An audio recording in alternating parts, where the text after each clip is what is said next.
The night was unusually still, not the kind of stillness that feels empty, but the kind that feels heavy, like the world itself was holding its breath. She sat alone by the window, the lamp beside her casting a soft, warm circle of light across the room. Outside, the street was quiet. No passing cars, no voices, just the distant hum of the city resting for a moment. She had been holding on for a very long time, holding on to plans that didn't work out, holding on to prayers that seemed unanswered, holding on to fear, pretending it was control. Her hands rested in her lap, fingers intertwined so tightly that her knuckles had gone pale.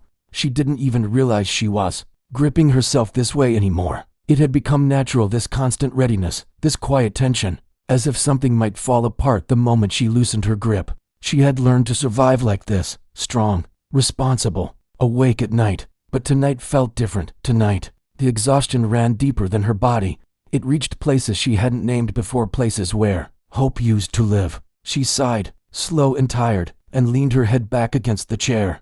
"I don't know how to do this anymore," she whispered. It wasn't dramatic, it wasn't loud, it was simply honest. For so long, she had believed faith meant effort, trying harder, believing louder, praying longer. She thought letting go meant giving up, and giving up felt dangerous, so she kept pushing. Even when the answers didn't come, even when doors stayed closed, even when silence was all she heard. But tonight, something inside her softened, not because everything was okay, but because she finally admitted it wasn't. Her shoulders slumped, and for the first time in a long while, she allowed herself to feel how tired she truly was. She didn't try to fix it. She didn't try to understand it. She just sat there breathing, slowly, quietly, and in that quiet, something unexpected happened. Her hands loosened. It wasn't intentional. There was no decision, no moment of courage. Her fingers simply relaxed, as if they had been waiting for permission to stop holding so tightly. She rested her palms open on her lap, a small gesture,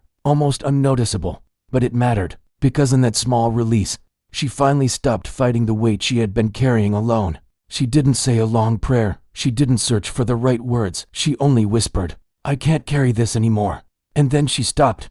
No arguing, no bargaining, no explaining. She let the words hang in the air, unfinished, and in the stillness that followed, something shifted, not around her but within her. The tension in her chest eased just a little, her breathing slowed, the tight knot behind her eyes loosened, and she realized she hadn't felt this calm in weeks, maybe months. Nothing outside changed. The problems were still there, the questions were still unanswered, tomorrow was still uncertain, but something unseen had begun to move. Quietly, gently, without announcement. She didn't feel a sudden rush of joy, or a dramatic wave of relief. Instead, it was like sinking into warm water, slow, steady, reassuring. For the first time, she wasn't trying to carry the outcome. She was simply resting. She closed her eyes, and as she did, sleep came easier than it had in a long time.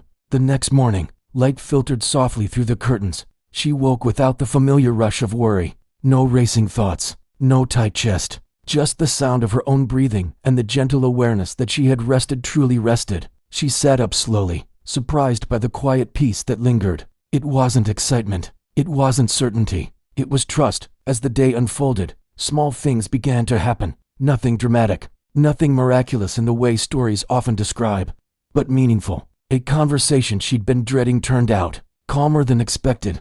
A burden she assumed she'd carry alone was unexpectedly shared. A door she thought was firmly closed revealed a crack of light. Each moment was subtle, almost easy to miss. Yet together, they formed a quiet pattern. She realized that while she had been resting, things were still moving, not because she forced them, not because she planned perfectly, but because she had stepped back and allowed space for something greater than her effort. She remembered the night before, the open hands, the whispered words, and she understood something she hadn't before. Letting go wasn't surrendering hope. It was trusting that hope didn't depend entirely on her strength. Days passed. She still faced challenges. She still felt fear sometimes. But now, when the weight returned, she noticed it sooner. And instead of tightening her grip, she paused as she breathed. She opened her hands, and she reminded herself she didn't have to carry everything alone. Slowly, her life began to change, not in loud ways, but in deep ones. She became gentler with herself. She slept more peacefully. She stopped forcing answers that needed time.